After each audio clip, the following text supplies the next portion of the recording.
সব শেষ।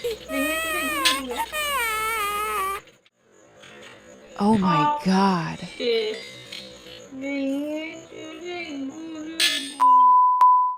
আজকে আমার মনটা খুবই খারাপ। দেখো, কাল তোমাদের দেখিয়েছিলাম যে জামাই ষষ্ঠীতে সাপ ঢুকেছে। সাপ ঢুকে সারা ঘরে উৎপাত করেছে, কিন্তু একটা জিনিসও ক্ষতি করেনি, মানে কোনো একটা জিনিস ভাঙেনি আমার ঘরে।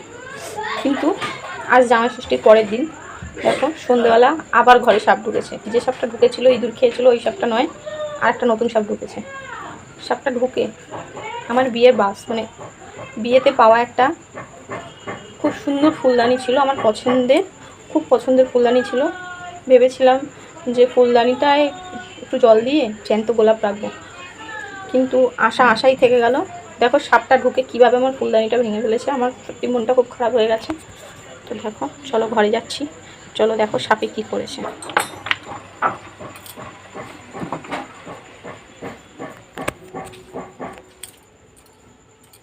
তো দেখো, ঘরে কিন্তু লঙ্কা পোড়া দিয়েছিলাম, যেহেতু সবাই বলে লঙ্কা পোড়া দিলে সাপ নাকি পালিয়ে যায়, তার জন্য কিন্তু ঘরে লঙ্কা পোড়া দিয়েছিলাম। আর আমি ওই ঘরে ছিলাম, ননদের ঘরে, লঙ্কা পোড়া দিয়ে। তো ঘরে আসি রীতিমতো, এসে দেখি ঠিক ওই জায়গাটা যে নীল ফাইল টাইপের দেখা যাচ্ছে, মানে বক্সগুলো রয়েছে হোম থিয়েটারের, তার পাশেই কিন্তু দেখো ফুলদানিটা ছিল রাখা। তো যখন ঘরে আসলাম দেখলাম ফুলদানিটা পেঁচিয়ে সাপটা ওখানে জড়িয়ে রয়েছে। এবার ঘর থেকে রীতিমতো বেরিয়ে গেলাম ভয়তে, বেরিয়ে বাবাকে ডাকতে গেলাম যে বাবা দেখো সাপ ঢুকেছে। তো ঘরে এসে দেখি ফুলদানিটা ফেলে দেখো পুরো গুঁড়ো গুঁড়ো করে ফেলেছে। দেখো আমার এত শখের ফুলদানিটা, তো এটাতে কিন্তু লঙ্কা পোড়াটা দেওয়া হয়েছিল এইটায়। তো ঘরে পুরো মানে লঙ্কা পোড়ায় আমি ঢুকতে পারছিলাম না, এত কাশি হচ্ছিল, কিন্তু সাপ ঢুকে বসে আছে। তাহলে লোকে ফেক কথা কেন বলে যে লঙ্কা পোড়া দিলে সাপ ঢোকে না? বুঝতে পারছো কী অবস্থা? দেখো ফুলদানিটা দেখো, তো সুন্দর একটা ফুলদানি ছিল, ফুলদানিটা পুরো শেষ। দেখো কীভাবে ভেঙেছে ফুলদানিটা।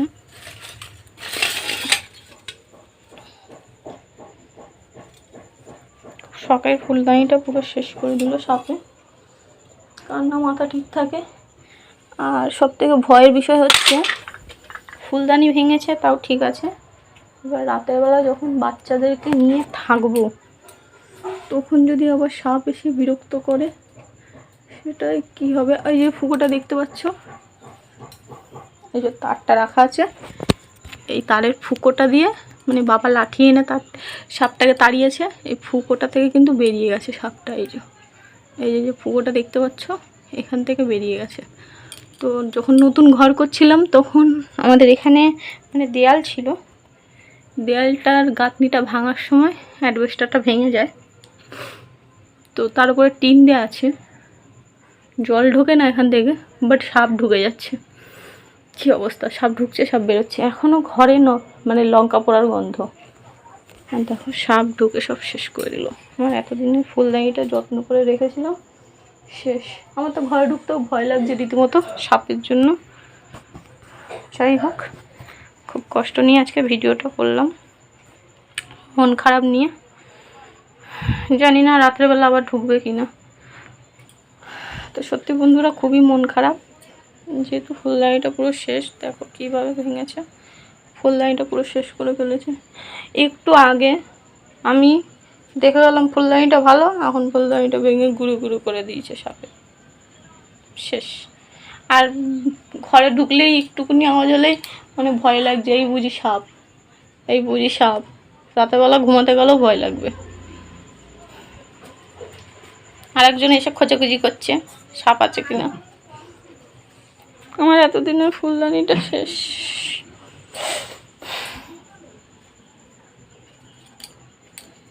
কিছু বলার নেই, সাপটাকে মনে হচ্ছিল কি ধরে পিটাই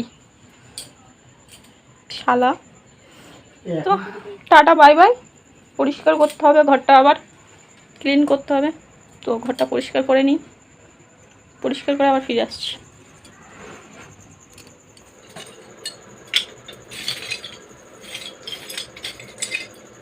সব শেষ, ভেঙে চুরে গুঁড়ো গুঁড়ো।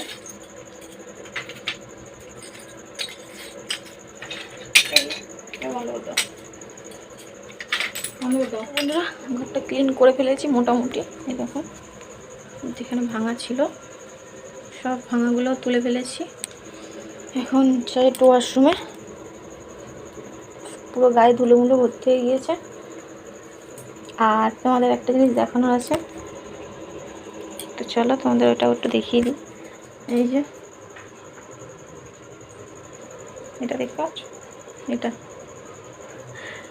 এটা তোমাদের দাদাভাই একটা ঘর ঠান্ডা করার মেশিন তৈরি করেছে। প্রচণ্ড ধোয়া বেড়াচ্ছে, দাঁড়াও তোমাদেরকে দেখাই। তো তোমরা বুঝতে পারছো কি না জানি না, মেশিনটা দিয়ে দেখো, মেশিনটা থেকে কিন্তু ধোয়া বেরোচ্ছে। এই দেখো মেশিনটা থেকে কিন্তু ধোয়া বেরোচ্ছে, আর এই ধোয়াটা মানে ঠান্ডা, খুব সুন্দর ঠান্ডা। আর কি বলবো, একটুখানি আওয়াজ পেলেও যেন মনে হচ্ছে এখন একটুকু রয়েছে। চলো টুকরোটা ফেলে দিই। বন্ধুরা দেখো ফ্রেশ হয়ে চলে এসেছি, দেখে বুঝতেই পারছো। তো তোমরা তামতাম ওই ঘরে রয়েছে, আর আমার সত্যি প্রচণ্ড ভয় লাগছে, কারণ স্বাভাবিক যে কোনো মানুষেরই সাপে ভয়, তো আমার ভয় লাগছে। কারণ টুকটাক আওয়াজ হলেই মনের মধ্যে ধারাস করে উঠছে, যেই বুঝি এখানে সাপ আছে, এই বুঝি ওখানে সাপ আছে। তো রাতেবেলা ঘুম আসবে কিনা এটাই হচ্ছে সন্দেহ।